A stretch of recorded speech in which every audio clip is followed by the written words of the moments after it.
1941 British सरकार को एक आदमी से इतना डर था कि उसे उसके ही घर में कैद कर दिया गया। वह आदमी था सुभाष चंद्र बोस। कोलकाता के घर के बाहर पुलिस का कड़ा पहरा था।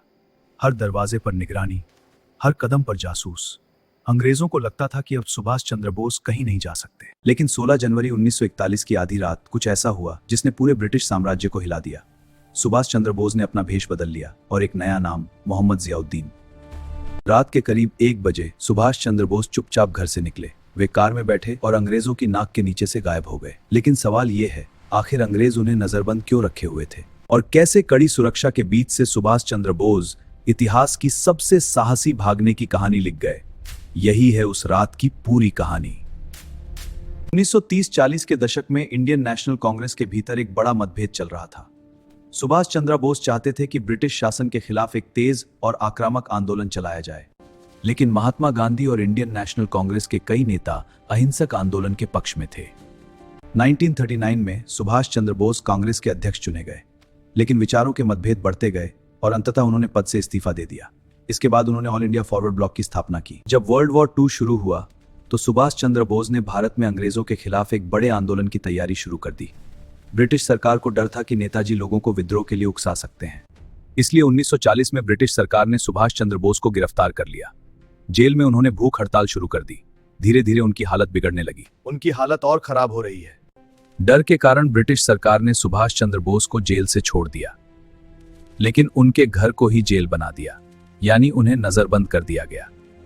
महान पलायन की योजना नजरबंदी में रहते हुए सुभाष चंद्र बोस समझ गए कि अगर वे भारत में ही रहे तो ब्रिटिश सरकार उन्हें कभी कोई बड़ा आंदोलन शुरू नहीं करने देगी। योजना साफ थी, भारत से निकलकर विदेशों में ब्रिटेन के दुश्मनों की मदद से आजादी की लड़ाई लड़ना। लेकिन समस्या यह थी कि सुभाष चंद्र बोस के घर के बाहर हर समय ब्रिटिश जासूस मौजूद रहते थे। फिर भी सुभाष चंद्र बोस ने गुप्त रूप से एक योजना बनाई। इस योजना में उनके भाई शरद चंद्र बोस और उनके भतीजे शिशिर कुमार बोस भी शामिल थे। सुभाष चंद्र बोस ने अपना भेष बदल लिया। उन्होंने दाढ़ी बढ़ा ली, पठान जैसा कपड़ा पहना और अपना नया नाम रखा, मोहम्मद जियाउद्दीन, एक बीमा एजेंट। रात को लगभग 1 बजे सुभाष चंद्र बोस चुपचाप घर से निकल गए। उनके भतीजे शिशिर कुमार बोस दोनों कार से इंतजार कर रहे थे। दूर गोमो रेलवे स्टेशन पहुंचे। आज इस स्टेशन का नाम बदलकर नेताजी सुभाष चंद्र बोस गोमो जंक्शन रखा गया है। नेताजी ट्रेन पकड़कर पेशावर पहुंचे। वहां से वे गुप्त रूप से अफगानिस्तान की सीमा पार कर गए। कई दिनों तक वे छिपते छिपाते काबुल में रहे। इसके बाद सुभाष चंद्र बोस सोवियत यूनियन के रास्ते जर्मनी पहुंचे। यह यात्रा बेहद खतरनाक थी क्योंकि उस समय वर्ल्ड वॉर 2 चल रहा था। जर्मनी पहुंचकर सुभाष चंद्र बोस ने वहां की सरकार से मुलाकात की। उन्होंने भारतीय युद्धबंदियों से मिलकर एक सेना बनाने की कोशिश की जिसे इंडियन लीजियन कहा गया। लेकिन यूरोप से भारत को आजाद कराना काफी मुश्किल था, इसलिए सुभाष चंद्र बोस ने बाद में जापान जाने का फैसला किया। 1943 में सुभाष चंद्र बोस जापान पहुंचे।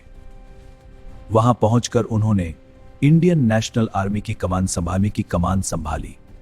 इसके बाद सुभाष चंद्र बोस ने सिंगापुर में provisional government of free India की घोषणा की। उनकी इंडियन नेशनल आर्मी ने ब्रिटिश सेना के खिलाफ लड़ाई भी लड़ी।